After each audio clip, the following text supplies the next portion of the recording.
حوثی باغیوں کے حملے میں جاں بحق افراد کی میتیں اور زخمیوں کو جدہ سے کراچی پہنچا دیا گیا۔ سعودی ایئر کی پرواز سے 2 میتیں کراچی ایئرپورٹ لائی گئی ہیں۔ مزید جانیں گے ڈان نیوز کے نمائندے سید وسیم سے۔ سید وسیم بتائیے۔ جی بالکل، اس حملے میں زخمی اور جاں بحق ہونے والے جو افراد ہیں ان کی ڈیڈ باڈیز کو لے کر پی آئی اے کی پرواز PK-762 کے ذریعے جو ہے وہ کراچی لایا گیا ہے۔ جاں بحق ہونے والوں میں عمیر افضل اور محمد اکرم کی میتیں سعودی ایئر لائن سے کراچی پہنچائی گئی ہیں۔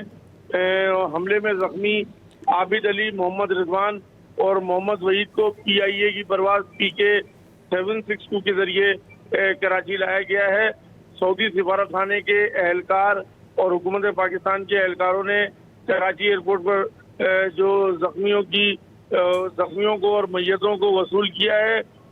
کچھ دیر زخمیوں کو بعد جو ہے وہ زخمیوں کو اسلام آباد ایئرپورٹ بھیجا جائے گا، جبکہ جو ڈیڈ باڈیز ہیں ان میں سے ایک ڈیڈ باڈی لانڈی جبکہ ایک ڈیڈ باڈی منزل پمپ کے جو رہائشی تھے وہاں پر منتقل کی گئی ہے۔ جی بہت شکریہ سید وسیم ان تفصیلات کے لیے۔